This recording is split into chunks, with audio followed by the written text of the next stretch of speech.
Good evening, everyone. Welcome to another wonderful event with the Virtual Tasting Society. I'm Jane Kilkenny, and tonight we are joined by Ian Friedman from Luxco. As always, please keep yourself on mute unless you're actively asking questions, getting answers. Feel free to use and abuse the chat. Be kind. Uh, the tasting order is in the chat. I'm going to pop it in there again just in case you got it. Ian?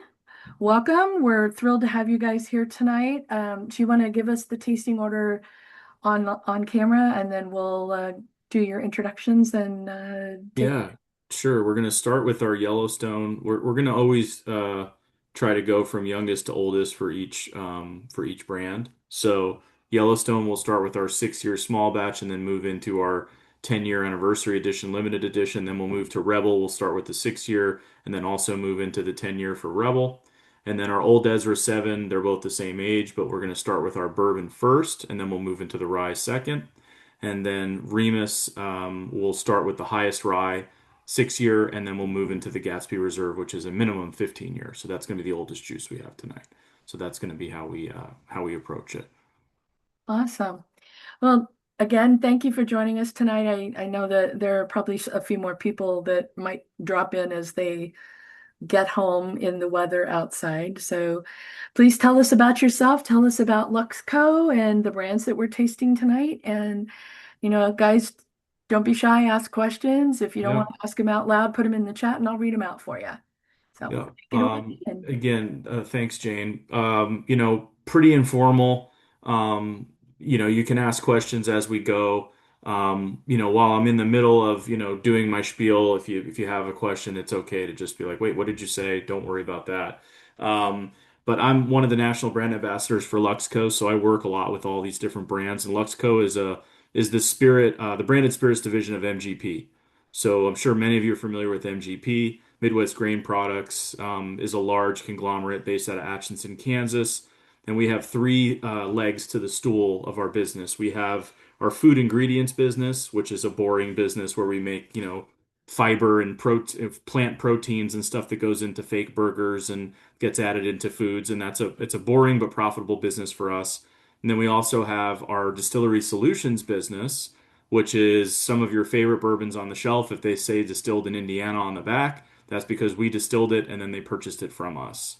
So some of the really, really big brands that you see on the shelf are going to incorporate our whiskey into their blends and into a lot of their expressions. I mean, there's brands that we've acquired like Penelope that literally built their entire brand on the back of our juice coming out of the Ross and Squibb distillery in Lawrenceburg. So we that's a big part of that business. And then we also have our branded spirits division. Our branded spirits division is run through Luxco, which was a company that was acquired in the I think it was about 2020. MGP realized that they didn't really know how to brand or how to market products. They knew how to create great whiskey. They were sitting on a lot of great whiskey from pre-acquisition, but they didn't know how to go into the marketplace and actually brand. And Luxco were experts at doing that. So that's why they were acquired. And then Luxco is now has a ton of different brands. These are some of our premier brands. Um, we also have tequila. Sorry, my baby is screaming in the background. I don't know if you can hear it, but I'm a little distracted. But so we have tequilas, we have lower shelf stuff. We make a lot of grain neutral spirit that goes into stuff like long drink, and we make gins. We make all different types of stuff. But we also have this branded spirits division, and that's what we're going to highlight here. I mean, a lot of people know of Penelope, but people don't understand that all of these brands that we're going to try are associated with Luxco, MGP Luxco. So we wanted to do something where we bring out some cool expressions that maybe people don't connect with MGP, even though, some of it's going to be from Indiana, but a lot of it's actually going to be from Kentucky. We have distilleries in Kentucky too. So um, that's a little bit about Luxco. As far as me, I was like you, a very passionate whiskey enthusiast, and it was sort of like my passion, my hobby, and I did that. I started kind of getting into whiskey like 2008, 2009. But I had a whole other career before this working in television as a TV and film producer. So I did that for about 20 years. and was able to parlay my interest in whiskey into a second career, which was this. And I was doing tastings and chasing bottles and going, looking for Dusties for fun. And so it was a pretty easy transition to come into this realm and be a brand ambassador for Luxco. So it's a little bit about me. But let's get into the fun stuff, which is the whiskey. So let's talk a little bit about Yellowstone. How many people here have tried Yellowstone before? Okay, so we're familiar with the brand. Yellowstone is a very old brand. 1872 is when the brand actually was started, and it was started by a man named Minor Case Beam. You know that, you've heard of that last name. Our current master distiller is Stephen Beam, who is the great great grandson of Minor Case Beam. So they are descendants of the original Beam, Jacob Beam, who came to the United States and started the sort of Kentucky distilling legacy. There were a few other big families, but Beam is the most well known. Um, and Minor Case wanted to open a distillery, and he wanted to call it the Minor Case Distillery, but he wasn't sure necessarily what he wanted to call the product coming out of that distillery. So he brought in some sales and marketing agents in the late 1800s to kind of figure out how best, almost like they have consultants now today. They had them back in the day too, of like marketing people to help you build products up. And a gentleman came in and said, if you name it after Yellowstone, this national park that just opened, I think you're going to get a lot of attention around your brand because people are really loving this national park, which had just recently opened. So even though it was a Kentucky product, naming it Yellowstone, he thought would capture the eye of people because it was this very popular national park that had just opened. And so they began producing, and then shortly after they began producing, Minor Case Beam actually passed away. So the distillery and the brand were sold off.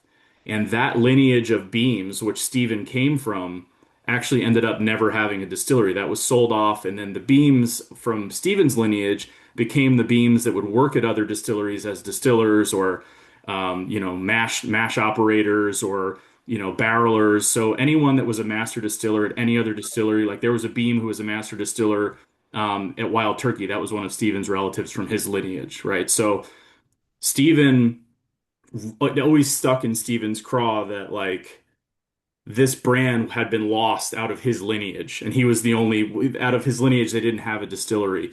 And the brand also had, which was originally set out to be a really fine whiskey brand, ended up kind of becoming degraded and became sort of like a lower end brand. It became a volume brand, and then in the middle part of the last century, one out of every three bottles of Kentucky bourbon that was sold was a bottle of Yellowstone. So it was a big volume brand. If you talk to some of the old timers, like I used to drink that when I was young. I remember that it was a little rough. So it had kind of degraded in reputation, and that always bothered Stephen. And then through the middle part of the last century into the end of the night, around 1990s, it was picked up by a British company called United Distilling, and then it became like a really kind of low end plastic bottle brand. And it hurt Steven's soul to such a degree that he was like, you know what? I'm going to buy this brand back and figure out how to bring it back to its legacy and bring a distillery back into my lineage. And that's exactly what he did. So he purchased the brand back from United Distillers. It had also fallen off. It wasn't a very popular brand either. And he bought some land in Lebanon, Kentucky on the Limestone Branch, which is a really high quality part of the aquifer, which is where Limestone Farms is, which is a small distillery open there. Maker's Mark is down the road. They get their water from the same source. So really high quality water. And he purchased this piece of land and broke ground on it in 2010. That was the Limestone Branch Distillery. And then 2015, we released our first product, which was the Yellowstone Select 93 Kentucky Straight Bourbon. So a 93 proof blend of 4 and 7-year-old bourbons. And that became our flagship product. And we just released about a year ago, and you guys can try the Yellowstone 6-year small batch as I'm chatting with you. This was one that we released about a year ago. Stephen wanted to create an expression that was sort of like the big brother of the standard expression that was our white label 93, which I'm sure some of you have had. The 93 is a very approachable, very traditional Kentucky bourbon, and that's the way that Stephen wants it to be. He likes that it's 93 proof, the original one, and that it drinks 93 proof. He wanted this one, the 107, to be a bigger, bolder experience than the 93. and put a little bit of an older blend in there of having it be minimum 6 year, although there's some older stuff in there, and raise the proof from 93 up to 107. So this is what I call Yellowstone to me is a very traditional bourbon profile. The mash bill that he uses as the base is usually a 75, 13, 12. So 75 corn, 13 rye, 12% malted barley. And when Stephen went back, into the annals of the Beam family and started looking at old notebooks from Minor Case, and when he was trying to create the whiskey, he found old recipes. He also found an old clay jug with some dried yeast in it and was able to get that yeast sent into a lab and get it reanimated. So he used that in some of the early batches, this old familial yeast. So some people that try Yellowstone say, oh, it has like a nuttiness to it. And a lot of people that drink Jim Beam say that there's a nutty quality to it. So I wonder how much of that overlap is from the yeast or from the original mash bill that Minor Case created, which was the old Beam family recipe. So Stephen always thinks like, I want our bourbon to taste like if you walked into a saloon 150 years ago and asked for a Beam bourbon, this is what it would taste like. Um, Frontier whiskey. That's kind of what he likes to say. Like, stuff it's powerful and tasty. So that's our small batch, and that's been doing really well for us. Um, the anniversary edition, which is the next expression, and I don't, and again, I want you to enjoy these expressions. You don't have to drink them as I'm talking about them. You can ask questions and everything, but we have a lot to get through, and I don't want to keep talking the entire time at you about this. So we'll get through some of the brand histories of these too. But the Yellowstone 10-year anniversary edition is a really special one that we released last year at Kentucky Bourbon Festival. So that's the second one in the Yellowstone set. And that is a minimum 10-year blend of Indiana and Kentucky juice. So Stephen traditionally has once a year he releases a limited edition, and his limited editions are excellent. They're some of my favorite whiskeys. And what he normally would do is he would go out and find some of the oldest barrels he could find from Limestone Branch, and then he'd also go out and through his contacts in Kentucky find some ultra aged barrels of stuff, and then blend that into the limited edition. So he'd go out and source, and then I asked him, "Well, where do you get them from?" And he's like, "I'm not telling you where I get those from." So it's probably I assume he calls a cousin and says, "Hey, let me get some old barrels from the Rick House for this product."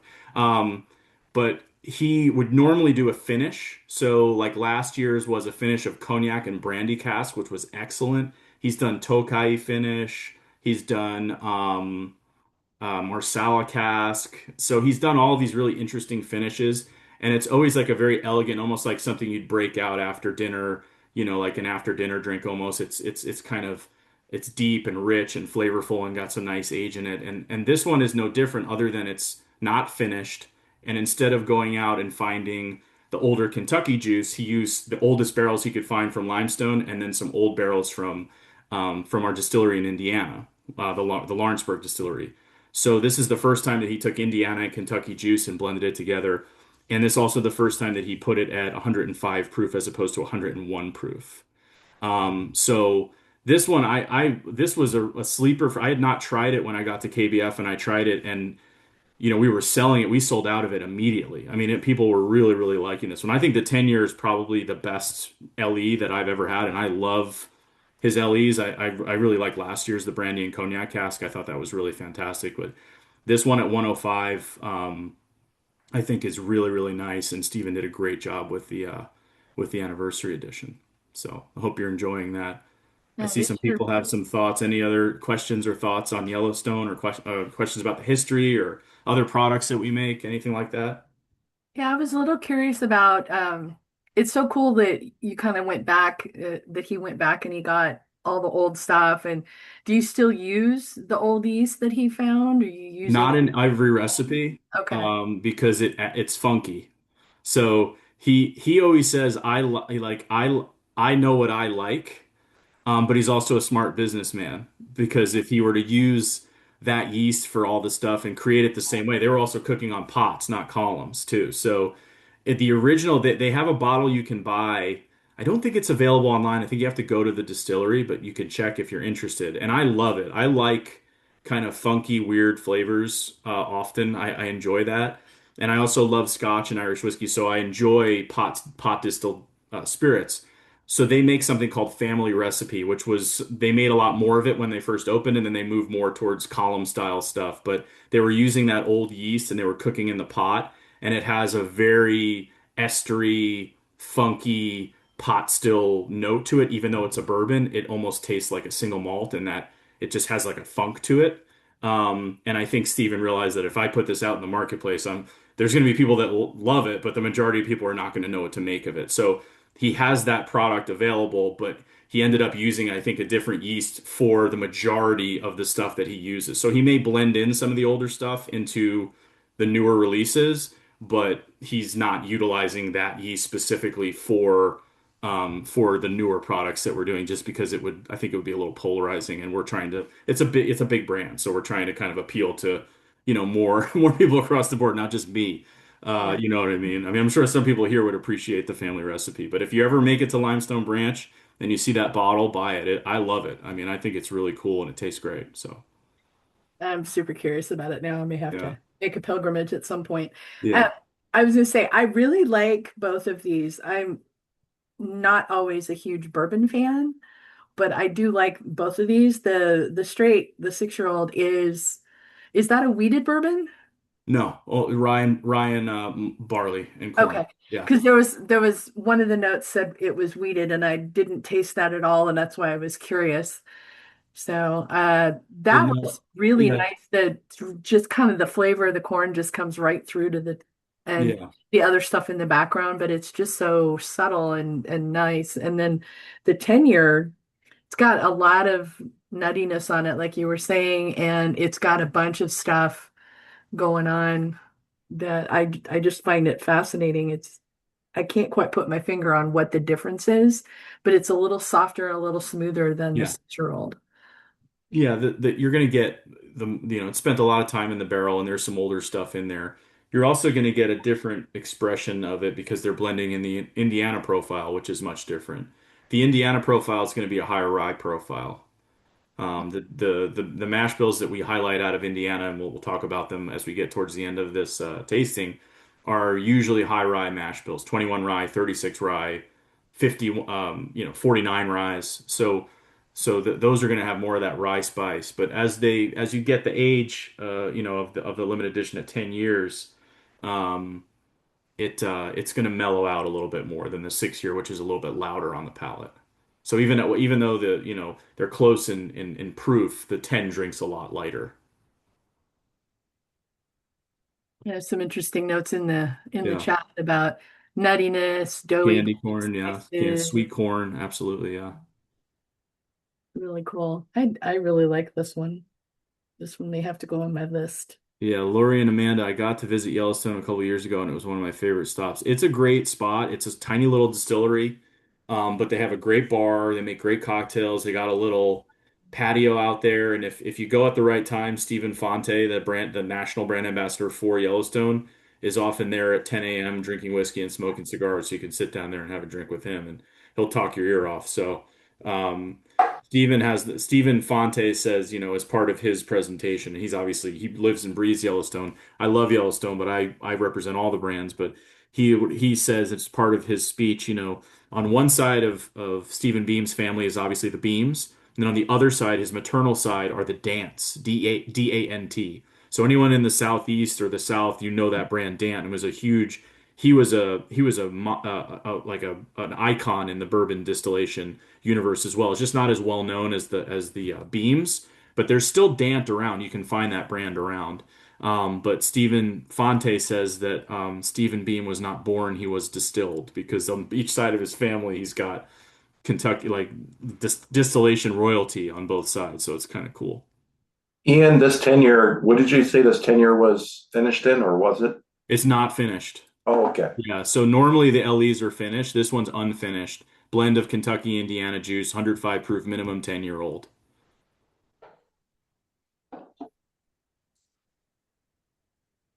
It's nice. Good. Yeah, it's good. All right. So we're gonna move on to a couple of Lux Row products. Anyone here been to Lux Row in Bardstown?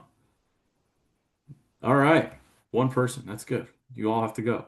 So Luxco opened their distillery in 2018 and called it Lux Row. And the reason why Luxco had to open a distillery in 2018, the Lux family had to do so, partly because it was their dream to always have their own distillery. They were rectifiers and non-distilling producers for the longest time. So even though they had a branded spirits company and they had some really big brands, they were not actually distilling any of their own product. This was before they were acquired by MGP. The majority of the whiskey products that they were using were coming from Heaven Hill, and they had a very close relationship with the family that owns Heaven Hill. And during that time in the mid 2000 aughts, bourbon, as you all know, started to really boom. And the Heaven Hill brands, which were smaller brand, they were doing a lot of contract distillation in Kentucky. But some of their brand, they also had branded spirits like Elijah Craig and Larceny and those brands, and those started to gain in popularity. And they started to having to create or use more and more barrels for their own products. And they approached the Lux family and pretty much said like, we love you guys, but we don't think we can supply you with all of this because we're going to need it for all of our own products and our business is growing and we're gonna have to figure out another solution. And so the Lux family said, okay, we're gonna open up our own distillery. And in 2018, they opened up the Lux Row distillery in Bardstown, right across the street. So all of the juice that's older than say about 7 or 8 years is going to be a Heaven Hill juice, and anything younger than that is our distillate from Lux Row. So the Rebel 6 year that you're about to try is actually Lux Row distillate. Now the Rebel brand is also a very very old brand. The Rebel brand splintered off from the Stitzel Weller brand and was sold off. So this is a wheated bourbon with a very much similar mash bill to Weller. So some people, Weller's not, they don't disclose necessarily all their, mash bill information, but a lot of people think it's the same mash bill, which is 68-20-12.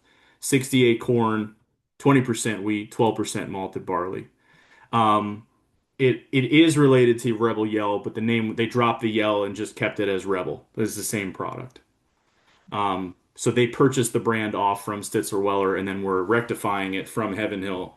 And then now we're actually creating the juice for it. So it was once Rebel Yell and now it's Rebel. So the 6 year that you're trying is Lux Row juice, and that's going to be at 100 proof, and that's our wheated bourbon. So we make two different bourbons, two different products or brands at Lux Row. One of them is Ezra Brooks, and one of them is Rebel. Rebels are wheated, and Ezra is going to be our rye bourbon. Yeah. So the 6 year, you get that all that delicious, high wheat content flavor. So some people get, like a wheat spice to it. Some people get a milk chocolate note. But the dirty word in bourbon is smooth, but we play into that. Like we always say it's a smooth mash bill. It's a smoother, even in all of our advertising. We have a sponsorship with Rebel Racing with Kyle Busch, Richard Childress Racing, and Defiantly Smooth is what we say is our Rebel kind of moniker. So we don't shy away from that, and we do think it drinks pretty smoothly, and weeders tend to do that. But we think it's a great comparison to a Maker's, kind of a higher end Maker's or a Weller Special Reserve or kind of in that slot. And at 100 proof with 6 years, I think it's a really nice product. It's not as this product. Our Rebel 100 is the one that we sell the most of, which is our entry level $16 a bottle 100 proof 4-year-old bourbon. But the 6 years kind of a step up. Let's see what we say here. Looks like a roasted corn, yeah, toasted corn, smooth, yeah. Spice, yeah, it has a nice. Some people get a lot of spice from wheat. Some people get a lot of sweetness from wheat. I tend to get both. I get like a chocolatey, like a milk chocolate note sometimes from wheaters, especially as they get more age. But I think that the Rebel 6 is great. We also have another product that sits under this one called the Rebel Special Reserve, which is also really good. It's a small batch at higher proof. That's in the kind of 4 to 5 year old range, but it's just smaller batch than our Rebel 100. And that one I think is at like 109 or 111 proof, and that one's really good too. And that's like a $24 bottle. This one's a little bit more pricey. It's an even smaller batch than that. But The 6 year I think is a really nice one. You're welcome. I know you guys got a bunch of pens and stickers and stuff too, right? Oh, we got some cool swag this time. Okay, cool, good. Yeah, I made little packets for I always everybody. wondered how much of Best I that how much of that Vadim just puts in his closet for himself, or if he actually shares it with you. We shared it with everybody. I Okay, managed good. to get almost everything in the, Oh, you got even the the, Yellowstone koozies?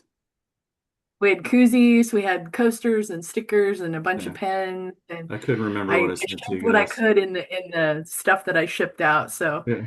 they might have missed out on a pen or two, but they got most of it. So I thought it was a pocket protector. You can use it as a pocket protector. People might look at you strange, but Michael, no, they wouldn't. They do anyway. um, yeah. So I'm Yeah. glad we all enjoyed the Rebel 6. Now the Rebel 10, we're going to be graduating in age and we're going to be moving to a single barrel, and this is a Heaven Hill product. So we're releasing less and less of these each year because we have less and less of these old barrels sitting around because we've been slowly backfilling it with our juice. So we release this once a year, and I think this is just a wonderful product. I love it. I think it's fantastic. I like Weeders, but I tend to go towards higher rye mash bills. That's like where I gravitate towards. But this is one of my favorite products that we make, and or that we have. We don't make it, but we have it. Well, we do select them. Our master distiller John Rempe does go around and pull these barrels and make sure that they're of the highest quality, and they're a minimum of 10 years old, and they're all single barrels. So we drop, I think last year it was like an 1100 case drop. So we don't release a lot of it because we don't have a lot of it. But there has been a price reduction in it too. So I think it was up around $100, if not more, for several years. And I think it's come down to around $80 a bottle. And I think it's a really, really good deal for what you're getting. It's a really elegant, I get a lot of fruit. It's very fruity to me. And I just think that they're just really, really nice. So the Rebel 10 to me is a special product, and one that when we were at KBF, it was like the one that everyone kept coming back and asking for. We had a lot of great pours, but you were like, "Man, I didn't realize that Rebel 10 was as good as I didn't even know it was as good as it is." So I really, What's the really enjoyed split it. on this one? What I mean, what's the corn? This is wheat. This has wheat It's in a it. wheater, yeah. It's a 20% wheat, yeah. Okay, 68, 2012. All Rebel products are going to have that mash bill. that's very smooth. Yeah, yeah. Very smooth. Yeah, and at 100 proof, you think, okay, it's got some decent proof on it, but man, it drinks lighter than that, I think. It's just a really nice drinking whiskey. When you said it was 1100 case with Yeah. single barrels, does that mean that it's several single barrels or is Yeah. Yeah, okay? it's several single barrels. Yeah. So we are bringing it down to proof, so we're going to get more yield than if it were a barrel proof. Um, but John is also accounting for not only are they high quality barrels, but are they high quality barrels that are going to drink well at 100 proof? Because if we were to sell them all as single barrels at high proof, there would be like 300 cases. It would just be a tiny little drop. So we have to stretch the product a little bit, but put it at a proof that's respectable, but still maintains the quality and the taste and the profile of these very special barrels. And I'm sorry, you I think you said this and I just didn't absorb it, so I'm sorry for asking again. But as far as the mash bill, is it the same then as Larceny and Old Fitz? Those Heaven Hill we Well, it different. that I don't know. I don't Okay, think so. I think those are different mash bills. But gotcha. like for example, our Ezra Brooks mash bill is 78 10 12, and that's also Elijah Craig's mash bill. Right. So, but the weird thing is when you try like a barrel proof Elijah Craig and you try a barrel proof Ezra Brooks, they taste very different, even though Yeah. it's the same mash bill. So it's kind of interesting. So I don't know. I don't know off the top of my head the Heaven Hill Wheater mash bills. They might be slightly different, but 20% is pretty high for a Wheater for sure. Yeah. I think that like I want to say that Makers is less. I want to say Makers is like 16 or 18, something like that. So, wheat has a very strong profile, and like our wheated product from Penelope is only 1 or 2 percentage points higher wheat than our standard 4 grain, and we call it our wheated just because that 1 or 2 percentage points really can add a huge wheat pump to it and give it a lot of that wheated profile. So wheat's a very strong tasting grain. Yeah, the Penelope Weeder's a killer. That's Yeah, a it's good. It's a good one.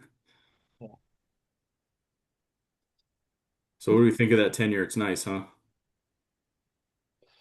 yeah, It's it really has a great sweet note. I'm trying to figure out if it's caramel or brown sugar. I'd probably have to sort of sit on it for a while, but it definitely.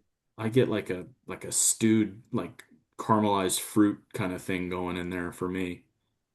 At least on some of the single barrels I've had. But they tend to be the tolerances between the single barrels tend to be pretty tight, the ones I've tried. Like they're not vastly different. They've all aged, I think, in, similar locations and John's picking the ones that he thinks are going to be the most consistent. Are you aging all the barrels in the same place you used to, or? Yeah. So these are barrels that we probably have been sitting on for 6 years, if not more. So these are barrels that have been sitting since we opened the distillery. Um, you know, Gotcha. that we moved over from where we were housing for Heaven Hill. So yeah, these are and now Danny from Penelope is actually starting to use some of that old stock too. And if you see behind me, he used some of that older stock for our Founders Reserve, our 13 year. So So when Penelope says it's a combo of Indiana and Kentucky, you're the we're Kentucky. pulling from Lux Row or Heaven Hill. Yeah. Some of the younger stuff, like Danny's going to start using some Kentucky stuff in some of our products. That will be Lux Row stuff. It won't be the higher age stuff unless it has an age statement. So prior to 2016, you 2018. sorry, 2018, you're contracting with Heaven Hill and aging it at Heaven Hill. When you open in 2018, We moved over all the pull stock. that over. Yeah. Gotcha. Yeah. Okay. And then started running our still, Right. and then added another still about 2 years ago. Gotcha. Okay. So they have I think 10 rick houses and they bought land to put more on. So we're making a lot of stuff there now. And we also are contracting with some independent NDPs as well. So there's a little bit of that business going. All right. So we're going to move on to the ride partner of the Lux Row Distillery, which is Ezra. So we have our standard Ezra Brooks. Ezra Brooks for the longest time was an 80 proofer, and the way that Ezra came around as a brand, it was like the first non-distilling producer, sort of, and it was pure marketing. They back in the day, the David Sherman Corporation wanted to undercut the Jack Daniels business, and there was a shortage of Jack Daniels. And these smart businessmen thought, well, if we can create a product that's a Kentucky product that looks kind of like Jack Daniels, like in the bottle, and it's charcoal, we say charcoal mellowed, and we make that product, but it's Kentucky, we can probably sell it cheaper and kind of take market share from Jack Daniels. And that's exactly what that product was. And that was like the late 50s, early 60s. So if you look at the old Ezra Brooks bottles, they look a lot like Jack Daniels bottles, and they were a non-distilling producer. So, they kind of started in a way of like, all right, let's be smart, shrewd businessmen and go into the marketplace and take advantage of a situation. And then that brand was then sold off to Luxco and now is a very reputable, well-respected brand, but we're actually making our own stuff. So, um, the the the Ezra that you're trying now is Heaven Hill. The stuff you would try next year would be our juice. So this is 7 year 78 10 12. So the same mash bill as Elijah Craig, but is our Ezra Brooks mash bill and has always been the Ezra Brooks mash bill at 78 10 12. And this is going to be our foolproof Kentucky straight bourbon at 117. So it's a minimum of 7 years old. There is older stuff in there too, but this one is like very much like big Kentucky flavors, grabs you in the chest. Got a nice warming quality too. A lot of caramel in there, some nice barrel and oak spice. It's a good product, and these do well for us. And they're at a really good price point. I think these are now down to around $60 a bottle for It's very funny you say that, Elijah. I mean, Haven Hill. I'm a big fan of that, but you don't find it unless you really look for it in a lot of places. Their high end stuff, they really like it too, and they price it that way. But yeah. every time you've told me one of these are the Haven Hills, I've enjoyed. I've liked it big time. These Yeah. are very, very good. Yeah. And the cool thing about our rick houses and our location is even though we're right across the street, it does taste a little different, right? It has a little bit of a different profile. So similar mash bill or same mash bill, same type of distillation, just a different location, and they can have a lot of different flavors going on in there. But for me, the Old Ezra 7 is like a quintessential Bardstown bourbon. It's high proof, it's flavorful, it's got a nice age statement, and it's got some nice spice, a great finish. It's just a full-bodied, tasty whiskey. In the vein of the way that Stephen Beam likes a big full flavored whiskey, Old Ezra 7, I think, is one that Stephen probably would sip and go, yeah, that's something I like. As And Yeah, you said you're right across the street from Heaven Hill. Are you talking about the new Spring Hill distillery or the other facility? the other facility. Sorry, yeah, we're in we're like I'm kind of trying to think of where we're at directly. Like we're right across from like Bardstown Bourbon Company. Yeah, that's where I Yeah, thought you were because I remember yeah, going to Barstown and looking over to the right and seeing. yeah, yeah. Okay. So the other facility, but yes, we're neighbors still. There's only, I mean, there's there's a bunch there. But I'll be there in a couple weeks actually, so I'm excited to go. It's always fun to go. But everyone knows each other. Everyone shares industry secrets. Everyone exchanges barrels and stuff. They're all looking out for each other. It's very much like the Scotch and Irish whiskey industry. Even though they're competing, they still, there's a lot of collaboration still. you're switching to your own distillate, do you expect the flavor profile to stay the same, or do you expect there to be a change at all, or do you not know yet because you just haven't? So I've tried some of our stuff and I've tried it without knowing, and they told me after, and I couldn't really tell a difference. We also saw like we have a single barrel program, which is our Rebel 6 single barrels. So the product you try, we sell as a bottled and bond 6 year single barrel as a single barrel for part of our program. And this year we actually were able to put in about half of the barrels that we put in as samples were our own distillate barrels, and those ones got selected about 60 or 70% of the time. So that shows that people are enjoying it just as much, if not more. So John Rempe, who's our master distiller at Luxco, is a food scientist. He's been distilling for 25 years. So he was very, very careful to make sure that as we begin distilling our own stuff, we want to make sure that what we're putting in the barrel is going to have a very similar profile. So we're going to look at mash bill, we're going to look at yeast, we're going to look at aging conditions in rick houses, and try to make sure that we can make consistent change. So as we phase it out, eventually it's going to be all our stuff. But I don't think people will necessarily be like, oh, that's been a massive change. It's not like when you try, Bulleit's whiskey and then you try their bottled and bond, it tastes very, very different. Ours is similar. And both Ezra and our Rebel, the products are very similar.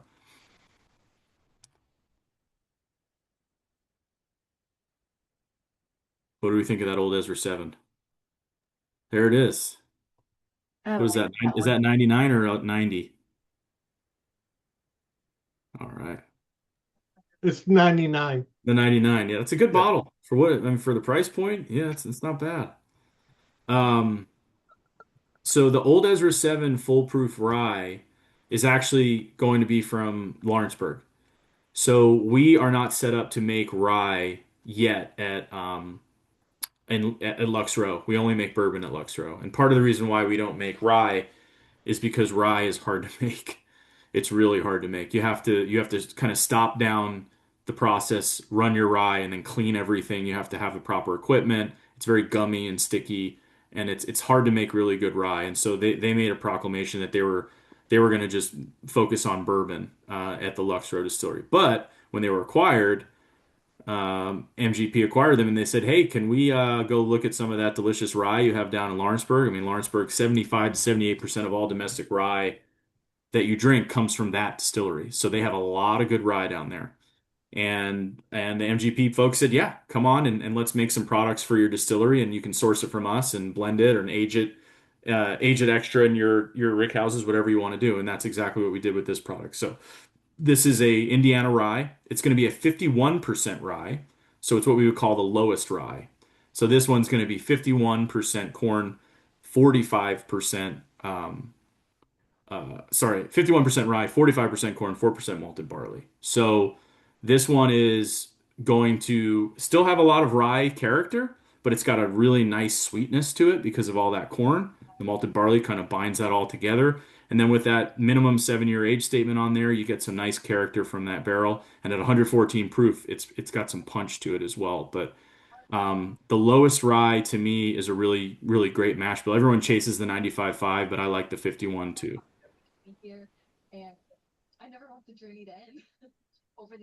Outside of this rye, Yeah. and I guess the Penelope vertical, are there any Lux Row expressions that would use MGP, new MGP, or are you only using what's made at Lux Row? Does that make sense what I'm asking? The biggest thing I think about Lux Row is that with the exception of like our Lebanon product with Steven, Lux Row is a Kentucky operation, right? So they want to, I think they're very aware of wanting to keep Kentucky bourbon coming from that distillery. That's not to say that maybe they might not do a collaboration where they might take some of the Indiana juice and throw it into a specific product, but as far as I know, the only products we use from Indiana for any of our brands, including Ezra Rye, Rebel Rye, are going to be coming from Indiana. It's going to be the rye. So, they make enough bourbon there and they have enough bourbon there where they don't need to pull necessarily from Lawrenceburg. We don't have any rye there. So, and we'd rather source it from Indiana than source it from a competitor in Kentucky. So, rye is a little bit of a different thing, but as far as bourbon, they wanted it to be from Kentucky primarily. Makes sense. What's the age on the barrel strength? The Ezra 7. No, the one. I'm sorry. I thought we'd moved on. So I guess still the old Ezra, but the barrel. So the 7 one, but the barrel strength's the other one. I just was curious on what's the age on that one. It's a 7, minimum Oh, they're 7. both 7s? Yeah, they're Okay, both 7. Yeah, yeah. awesome. Thank you. Minimum 7. So there's older stuff in there. Yeah, sorry, I couldn't get 7-year-old on the label. Oh, there you go. Oh, Small. that's why. Okay. It's too I see. small. It's very good. There's a lot of flavor in that one. Yeah. A lot of flavor. Yeah, I mean, if you're a rye drinker, I'm very hard pressed to find anyone that drinks the old Ezra 7 rye and isn't like, whoa, I like that a lot. If you're not a rye drinker, it might be a little bit of a challenge. But it's definitely not the first rye that I would give to someone who's like, oh, I want to explore ryes. This would not be the one that I would hand to you. I'd hand you like, Penelope toasted rye or minor case rye from our limestone branch, which is a sherry finished rye, something with a finish on it that kind of mellows out the rye notes. But this one is punch you in the nose, give you a little nosebleed while you drink it type of rye. So if you like rye, you like it. If you're new to rye, it's a journey for you for sure. And you're lucky, and lucky it's not. If you're new to rye, you're lucky I didn't pull any 95.5s on you because those are a whole different beast. Those are bubblegummy and minty and caramely and herbaceous, and those are like a real expert rye. I like those ones, but yeah, if you're a new rye drinker, that would be a cruel trick to give you that one. If you're contract distilling for someone else, is it labeled as Bardstown or Kentucky, or does it really depend on the contract? You mean for in Indiana or in Kentucky? Sorry, in Kentucky. At speaking of Lux Row, if Lux Row At is Lux Row. yeah, Usually what they'll say is something like, distilled in Kentucky, bottled for, or distilled in Kentucky, bottled by. That's usually how they do it. Everyone has a different way of their transparency about like how they message that it's source whiskey. Some people will say just, like Jefferson's, for example, is distilled at Crestwood.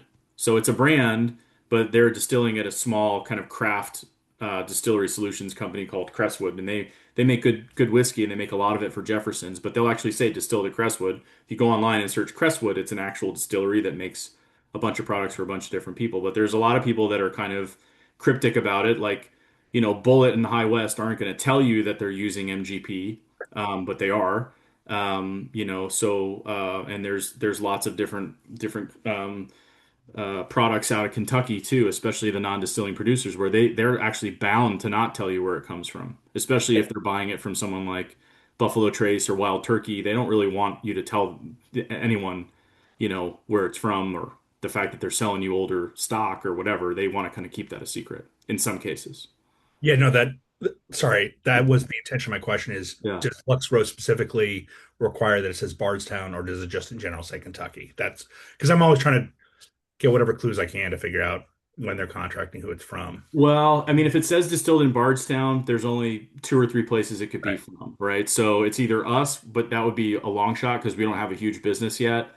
It Okay. could be actually Bardstown, Right. or it's Heaven Hill, usually. Right. Those are going to be what it's going to be from. So you can kind of narrow it down. If it's Bardstown, and you know that it's good quality if it's any of those distilleries. So you can rest assured. If it says distilled in Kentucky, it could be, distilled at Joe Schmo Distillery in Western Kentucky, and you don't even know how old it is or, whatever.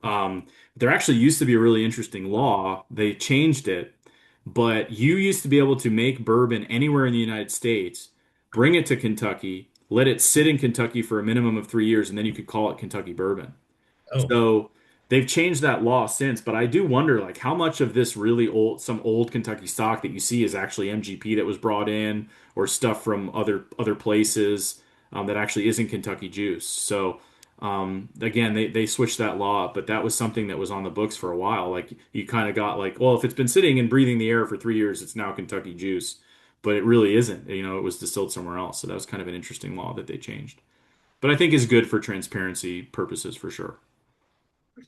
I have nothing wrong with source people. I just want to know where it's from. That's, Yeah. you know what I mean? Like, just Yeah. No, I think I like transparency. I think it's always nice to know like where is it from, who distilled it, how old is it, what's the proof. So the more information for me, the better. It also gives me a better idea of quality of the product. I like that saying, Kentucky juice. I'm gonna get a hat or a shirt with that. Kentucky juice. Do it. Kentucky juice. All right. Now we're going to move into the Indiana universe. So the Ross and Squibb Distillery is also known as the MGP Distillery. They're kind of dual monikers, but that has had continuous distillation on the premises since 1849, even through Prohibition. So there's been a set that was kind of a pocket of a bunch of different distilleries that would actually distill out of that area in Lawrenceburg, which is in southern Indiana on the border of Ohio and Kentucky in that OKI area, right on the Ohio River. And so it's called Ross and Squibb because there were two distilleries that stood there, the Rossville, which is what our Rossville Union Rye is named after, and the Squibb Distillery as well. So that's why we call it Ross and Squibb because those were two of the bigger distilleries that were on the premises before it became the MGP slash Ross and Squibb. And there's been distillation there for a really, really long time. And what Indiana was known for was a style of whiskey called the Indiana High Rye style. So prior to Prohibition, obviously Kentucky bourbon was always very, very popular, but Indiana bourbon was really, really popular as well. And it was what we call the high rye style. And so they would put more rye into the bourbon than they would in Kentucky, and it would give it a very, very unique characteristics. It was spicy, it was punchy, it was flavorful, it had a lot of sweetness to it.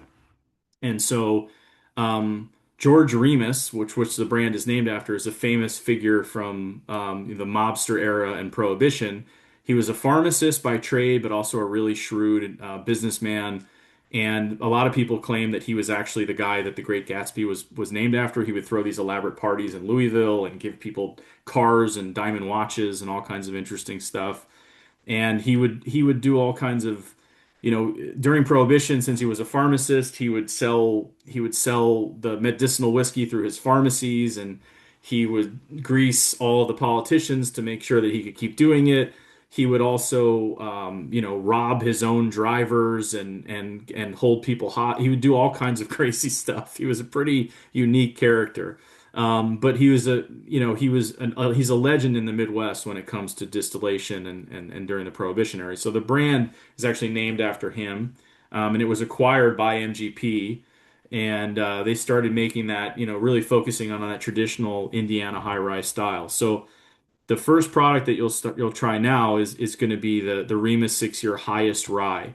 So this is a bourbon, and it's the highest amount of rye that you can put into a bourbon and still call it a bourbon. It sits at 109 proof, minimum 6 year old, and I think it's like a sleeper product. I think it's really great. It has a very unique flavor profile.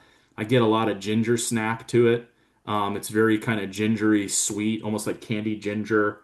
Um, and this mash bill, 10% of that rye is a malted rye. So that malted rye is going to add a lot more sweetness than your traditional ryes. The other thing about the rye that comes out of the MGP distillery is most of the rye that you try in Kentucky is going to be in the 50 to 60% rye mash bill, and it's going to be mostly American rye. The MGP distillery pulls some rye from America, some from Canada, but a lot of it from Northern Europe. So places like Scandinavia and Northern Germany.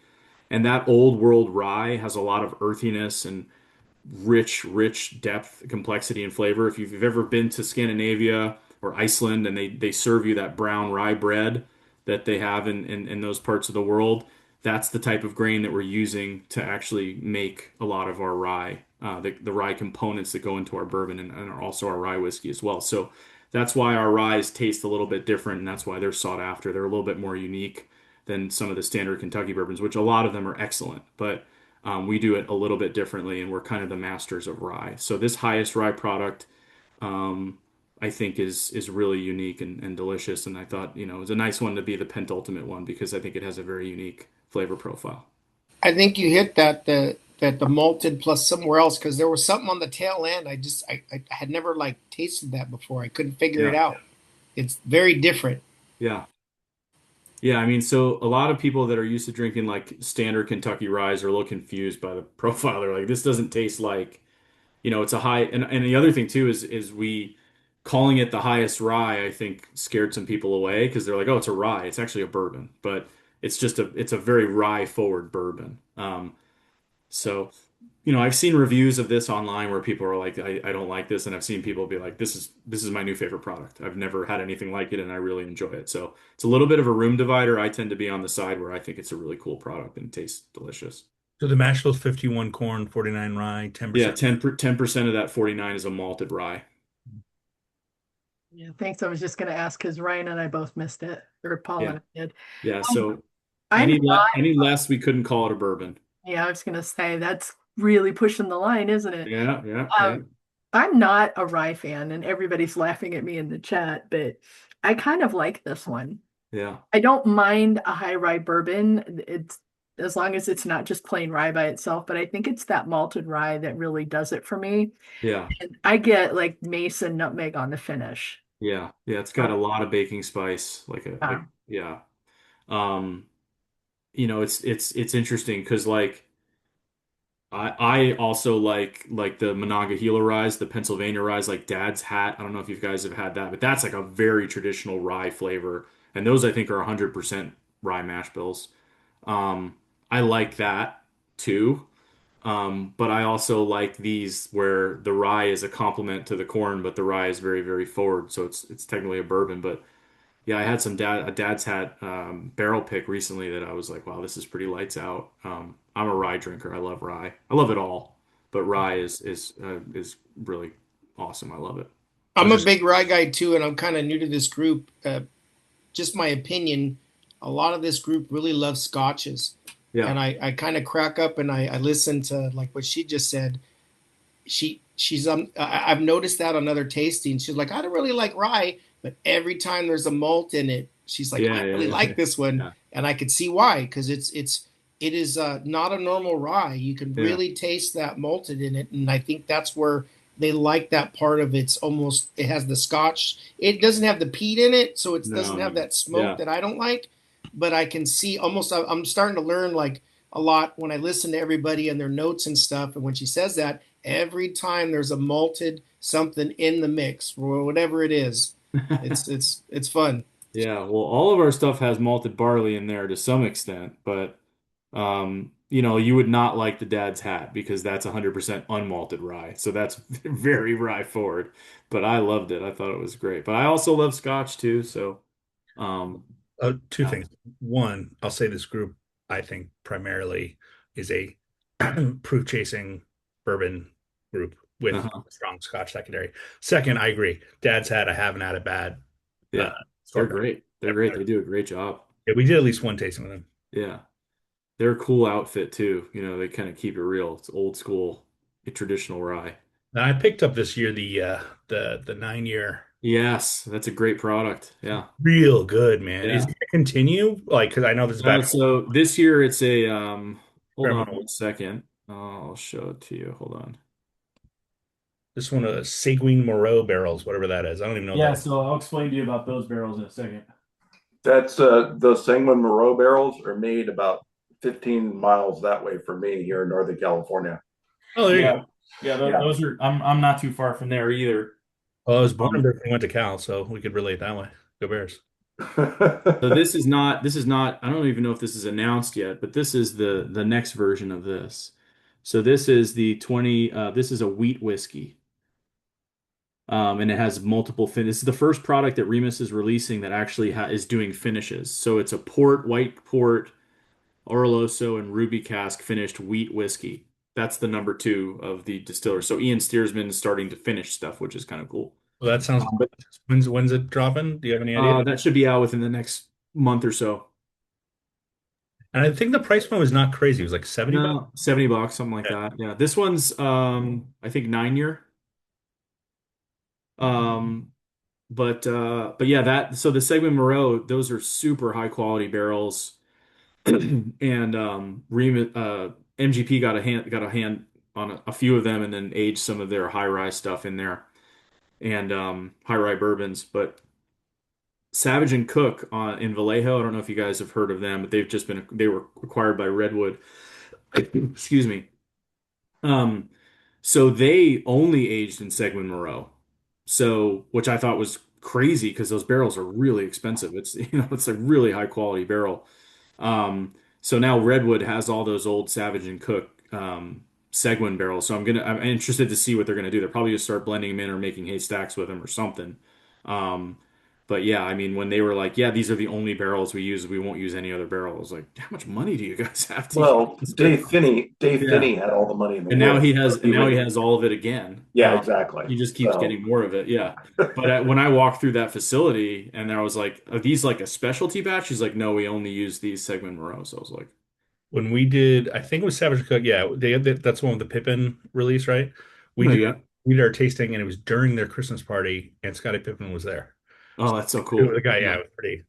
That was a fun time. Yeah, people like that fingers one. It was interesting. They made one. They used to source a lot from MGP, but they made one that I liked called Burning Chair. I don't know if you guys remember that one. I liked that one.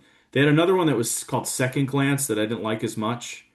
But then they also had the Guero line. I don't know if you remember mhm. those, but those those you were old could MGP. They had like 17-year rise and all kinds of crazy stuff, and they're fire sailing them now at the yeah. distillery because they're just trying to get rid of them. But they're not as good as the older stuff. Like I tried one of the older ones. I was like, oh, if this is good, I'll buy it because it's like half price. But it just wasn't for me. I'm a plaintiff's attorney representing people with mesothelioma. There it is. They Yeah. had a asbestos one, asbestos because asbestos is used as snow Yeah. in the 40s. So they have like their Christmas one's called asbestos. Someone gave that to me as a gift. I think it might have been. Interesting name. Interesting marketing there. Um. Okay. So. Don't you do cases for suing on that, Jordan? That's all I do. That's been my job for 20 years. Doing manufacturers made asbestos.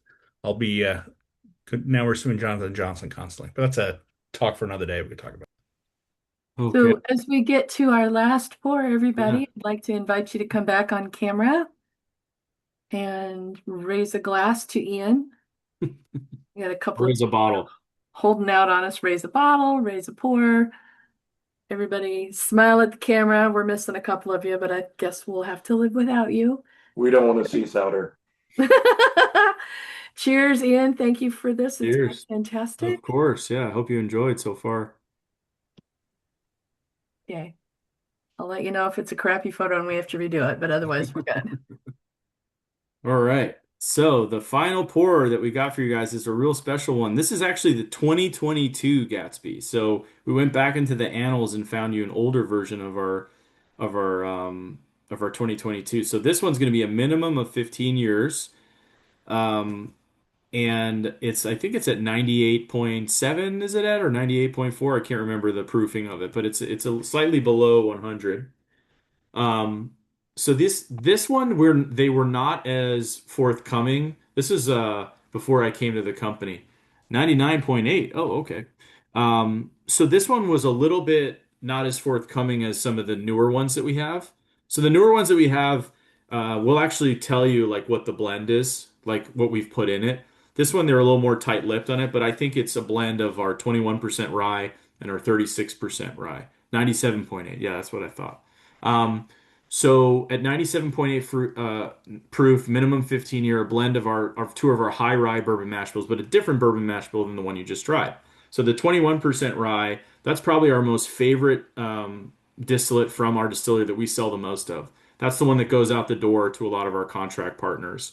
That's the one that Penelope uses a lot. Remus uses it in a lot of their products too. It's just a very popular um, uh, a mash bill. And then the 36 is going to be a really rich, very high rye bourbon, 36%. And that one is going to be spicier, more peppery, more top note, more at the front of the palate. So when you take these two and blend them together, it makes for a really nice blend. If someone put mint and caramel, the mint that you're getting is going to be from that European rye that we have. So some people get a minty or an herbal note from some of our the rye that we use, and that's because of the type of rye that we're using in our bourbons and our ryes.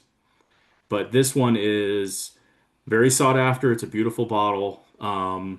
And we release this once a year. And each year, I think it's been elevating. This year, the 2025 that just came out.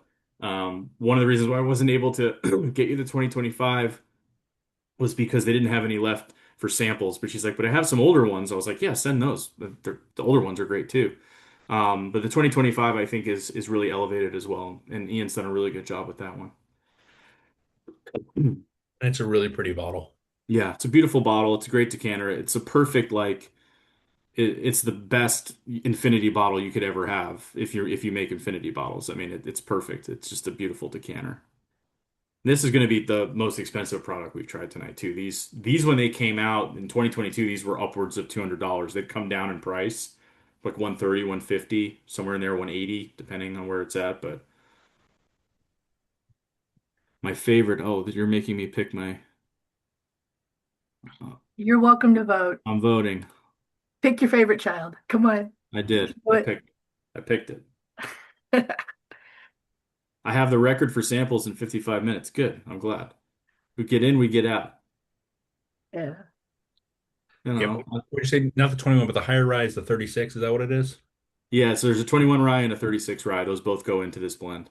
Right. And I just bring I've been loving the 10-year and 9-year Penelope Estates, and the 10-year that I'm getting, the ones that I have like 6 or 7, and the ones that are the 36 are Yeah. that's Yeah, those are great. Yeah. Yeah. So those are the same. Those are that's just going to be high-end versions of the 36 that we blend into the Gatsby, but as single barrels pretty much. yeah, that's it's a great product, that 36. Yeah. So Danny's picking those for Penelope. Ian Steersman's picking the ones that go into this blend for a Gatsby. Yeah, I own one or two of these, but I've had 4 or 5 of them, and I've never been Yeah, disappointed. they're good. They're really good. I also like the Repeal Reserve too. That's the one that sits right under it. That one's pretty good too. Yeah, the repeal I have like 4, 5, 6, 8, and 8. And Yeah. not coming out this year? I Or think nine no, came out. Yeah. yeah, so I have 9, waiting for Yeah. 10. I like those too. Yeah, they're good. It was always the funny thing about MGP is like make great products. Why don't you sell your own shit? That's been Well, and it's you might see something like that eventually. well, but it's changing. I Yeah. think buying Penelope was really smart, and I think a lot of these are really smart. Remus is great. Yeah, so we're looking at potentially releasing products under the MGP moniker that kind of highlight these mash bills in a very transparent way, kind of a peek behind the curtain. Because I think people that are enthusiasts of bourbon and whiskey and spirits, they know of MGP, they know it supplies a lot of product to the marketplace. They don't know where all of it sits. They don't know necessarily what mash bills we're using or how we make our products. It used to kind of be a dirty word in the bourbon industry, like, oh, you're sourcing from MGP. But I think people realize that it's now really it's a mark of quality and consistency in products, and so we're looking to highlight that, and we're working on potentially some products to do that in the marketplace and present them to groups like yourself of like, what do you guys think of this type of thing of like it's an MGP product Us, under that brand and moniker.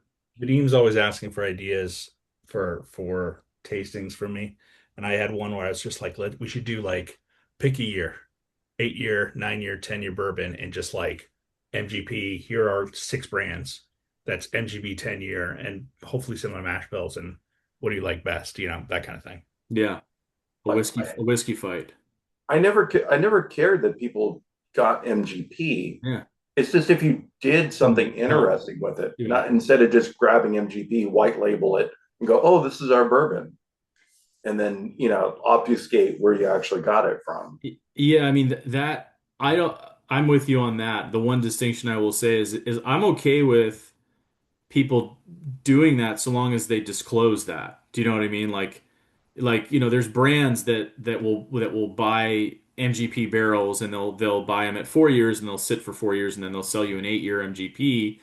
Like Nulu, for example, but they'll tell you distilled in Indiana on the back, and you decide if you want to pay the premium. You know what's in it. If you want to try it, you can go buy it. I don't mind that. I don't like when you don't know where it's from, right? If it just says produced by this distilling company, that doesn't mean anything, right? And so if you know that they're putting other stuff in there, what are they putting in? How old is it? Like you kind of want to know that. So for me, it's about transparency and being okay with admitting like, yeah, we sourced this and we've been aging it, or this is our blend. That's why I love Lost Lantern so much. I don't know if Yeah, you guys like their stuff, but they're like the American Signatory essentially. They're just finding these really cool barrels, but they're telling you exactly what's in it, how old it is, where it came from, what the proof is, when they got it, what they're blending in. That to me is the best. Like I'll pay a premium for that, even just for the transparency and to give it a shot. But Well, I'm that's with you on the like if you don't know where it's from and they're not being forthright about it and they're trying to sell it to you at a premium, that to me is a little untoward. and yeah. We know some people who got MGP barrels, age it in Texas for a few years, which gives it Oh yeah. a Yeah. whole different thing. Uh-huh. Yeah, it becomes a completely different animal. I mean, Mm. that's like the Smoke Eye Hill, which is a 99.1 corn whiskey that we made for them, but they aged it out in Colorado and it doesn't taste like anything we make. So it shows you what that can do. I mean, and there's a million ways to skin the cat with MGP. I mean, we'll age the barrels in the warehouse for you. We'll send you the distillate. We'll send you a pre-max a blend to then you barrel it. We'll do it a million different ways. We'll send you totes. We'll do it any way that you want it. Which is, we have the capacity to do that, whereas some of our other competitors don't necessarily have that capacity yet. We do. because I think the flip side is also for me, MGP bourbon 9 to 12 years starts to get like a coconut note on my palate, like a tropical fruit, and I fucking love it. So if you tell me that it is a 10 to 12 year MGP distillate, I will pay a premium because I'm hoping Yeah, you like that profile, yeah. I mean Yeah. the no 10 year this year, they're vertical. I'm on my third bottle. The pin hook? Yeah, Yeah, those are good. Yeah. yeah, and the 10 Have years, you some of those single barrel ones too are really fantastic. yeah, I'm starting to do that for sure. Yeah. I'm a psychopath, so I have the complete vertical. Every time the vertical comes out, I have two. So I have the Yeah. complete unopened, and then I've drunk it all through also. But Well, yeah, I mean you just have to collect them all. You got it. well, somebody's gonna come see my collection and give me a bunch of gold stars, and I'm just Yeah, waiting. exactly. At some point that will happen. One of Exactly. these days, Jordan, one of these Yeah. days. Okay, so I just closed the poll. Do you want to take a guess, Ian, at what the favorite was? Um, I would say Yellowstone tenure.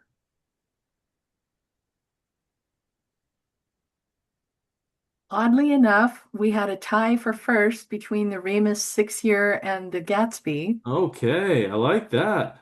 Then the two old Ezras and the Yellowstone 10 year tied for second, and the Rebels Oh, 6 and 10 tied for third. I'm like, okay, I don't think I've ever seen it drop quite so quickly into I like, was the lone Rebel 10, yeah, pretty sure. probably. Well, That's that's good. I mean, I wonder if they're starting to feel really good towards the end, so they're like, yeah, I like these ones the best. You yeah. know, it's my seventh and eighth sample, so yeah, these are great. You never know. It ramped up. I had Yeah. to I take a phone call at the beginning, so I walked out. But the Yellowstone LE. I think it was with the 2022 or 2023 in the Mizunara cask is one of my favorite bottles. Yeah, those are good. He does a great job with those finishes on those. So good. Yeah, I really like last year's the cognac and the brandy. I liked a lot. Yeah, that was really good. Yeah, the That old Tokai. Ez, that old Ez 7 year, the barrel strength.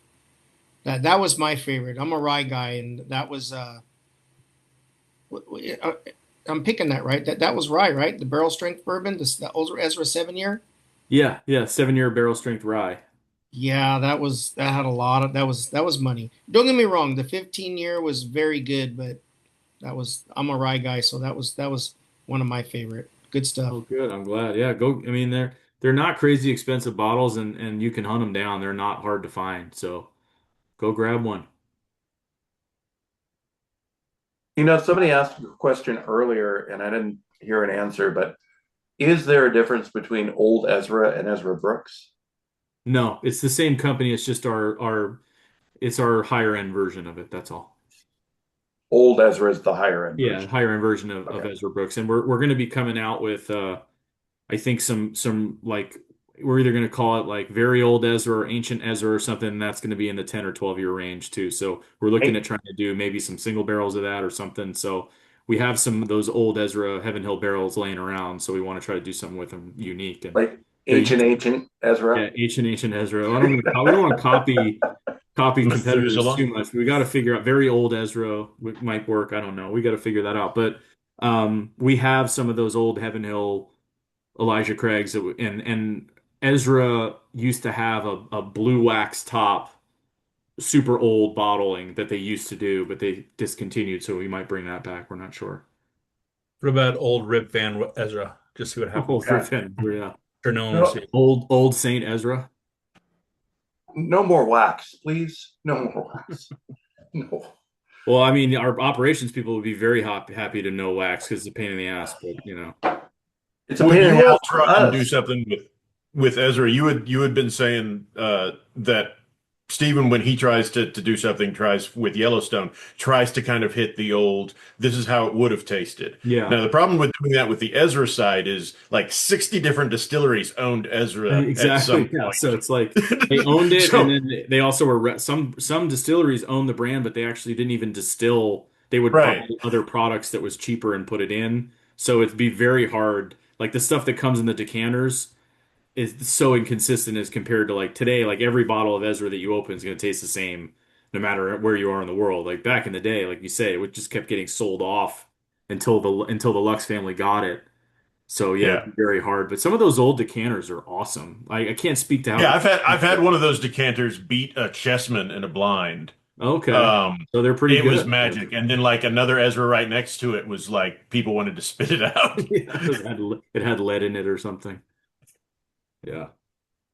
So yeah, it's very inconsistent. And like since it was a rectified brand and then it was owned by distillers and then sold off, it's very hard to find that consistency. But we've had consistency probably since the late 80s, early 90s.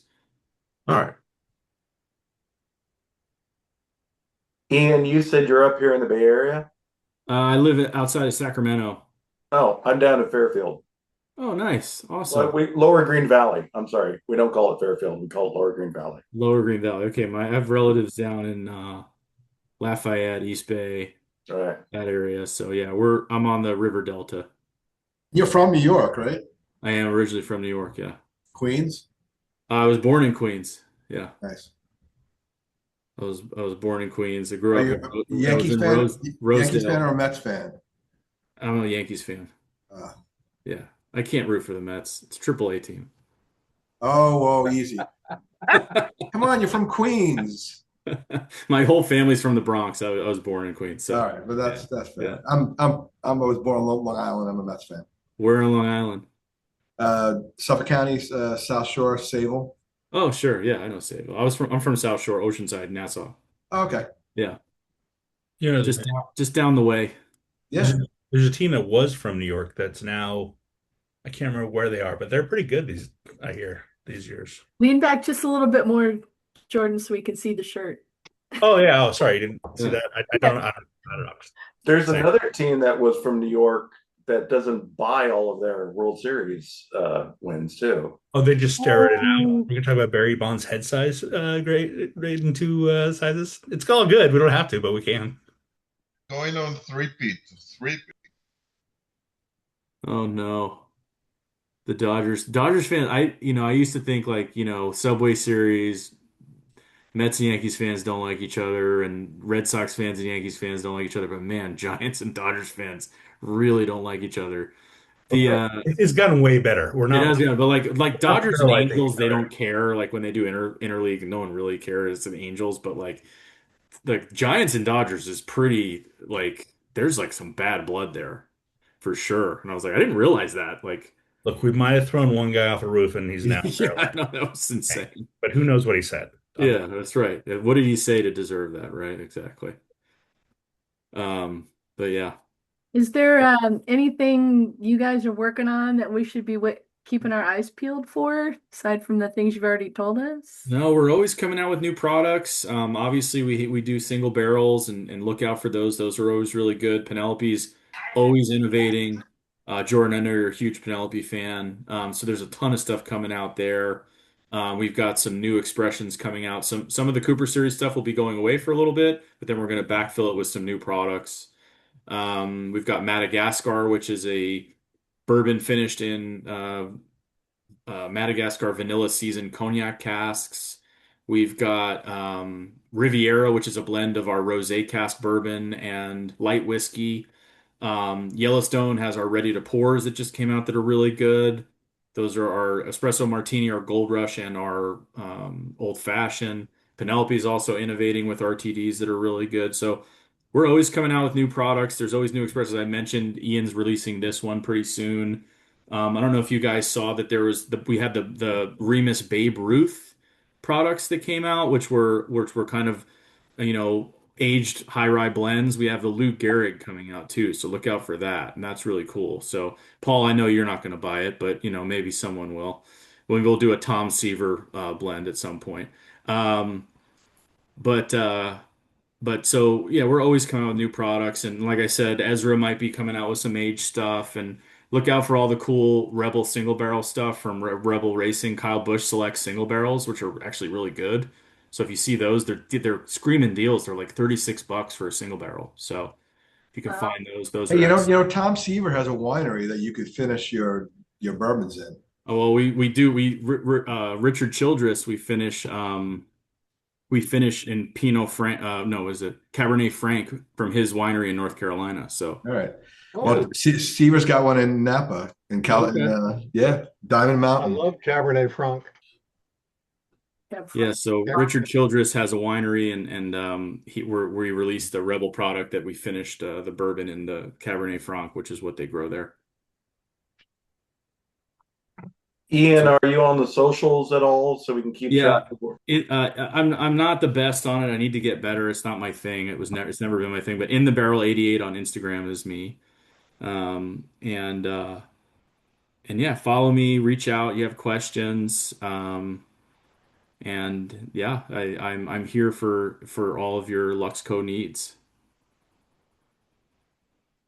Cool. Well, I'll get the actual spelling of everything and drop it in the event page, you guys, in case I can't find it quick enough. Anybody have any other questions or comments before we let Ian run away for the evening? I just got sort of a crazy comment, and I am not a fan of Jack Daniels. Let me get that out there right away. But the Ezra Brooks that's filtered through charcoal, how much that difference that makes, I have no idea. But I like the Ezra Brooks 99. So I guess you won the war between Ezra Brooks and Jack Daniels.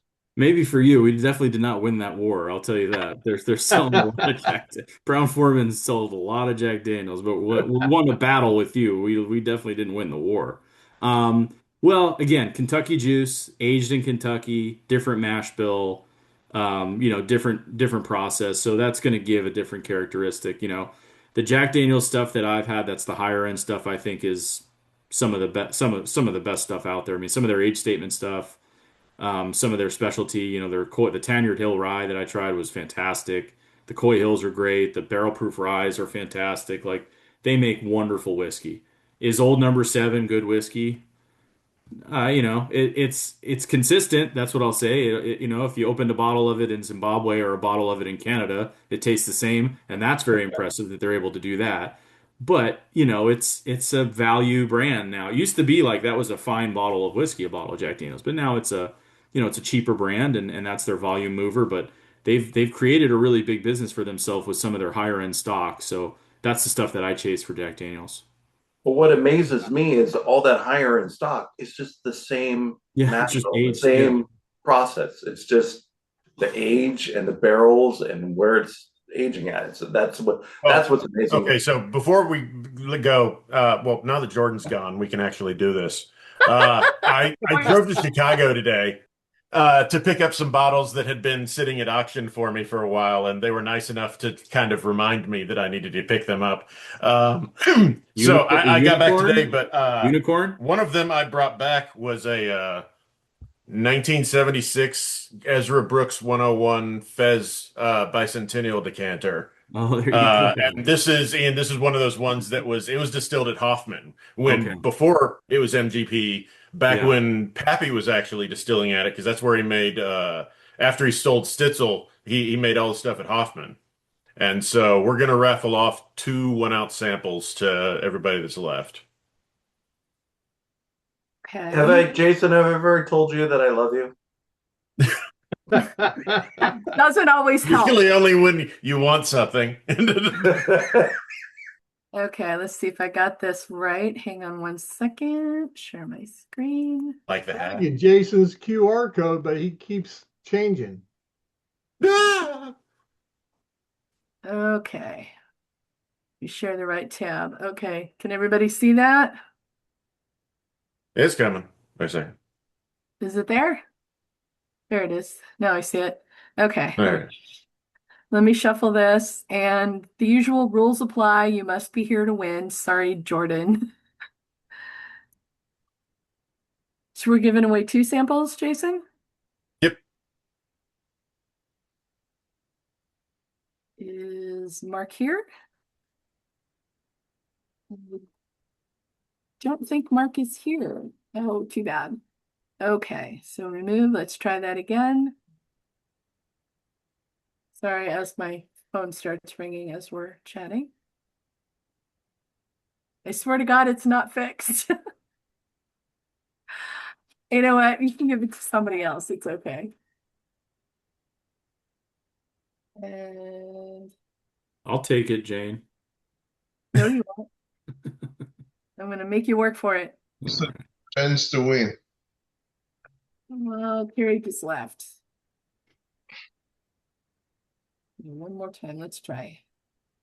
See, this is why you stay. This is why you stay, because you never know. We'll eventually hit somebody who's here. Oh my gosh. Oh, look at that, Jordan! Jordan just left. He'll be so sad. It's like picking elementary kickball teams here. Right? Eventually, there'll be no one left. Oh my Yeah. God. Hopefully he doesn't watch the replay. Indiana didn't make it tonight. Take everybody's not in. I should have just taken all the names off that I knew weren't here already. Good Lord. Just send me one. I'll be Oh happy. my gosh, I went to Amanda. I think Amanda left too. What? See, this is why you don't leave, everybody. Okay, It's pretty unbelievable that you've hit 6 in a row now that have And I'm people like- left. I did not. I'm shocked. I'm honestly, I don't. It's never taken this long. Does Souter get his own sample? I can see his name on there. I didn't take his name Yeah. off. I forgot. There you go. Bob got one. Is Bob here? Hey. Is Bob still here? Did he leave? No, he left. Oh my God, no, really? All right. Yeah, he left. Okay, I'm gonna just pick people if I can't get one to land on somebody. Well, we're getting down there. We're getting down there. I mean, there's almost nobody not still. Yeah. Okay. Wrong. Okay. I've never failed so badly at a Wheel of Fortune. That is amazing. Ryan, yay! Somebody that's still here, right? So Jane, I need you to pick me a lotto numbers, and I'm going to I'm pick the here. exact opposite. Okay. Ryan gets one. Yay! Yay! Congratulations, Ryan. Oh my God, this is painful. Okay, one more. Thanks, Jason. Pleasure. Now, the way this works, though, is I send them to Jane, and she puts them in the next time you get a kit. So you have to actually get a kit at some point. Like, Yeah. not, Fair. you don't have fair to do enough. it recent, but Is Aiden still That's here? brilliant, Aiden, Jason. you can speak up. You've been quiet all night.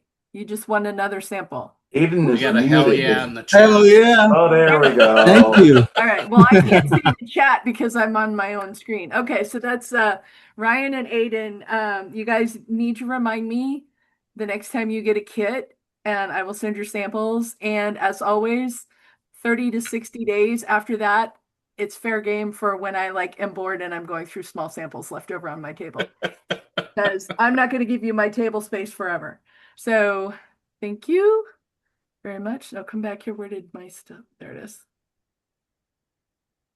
There we go. Cool beans.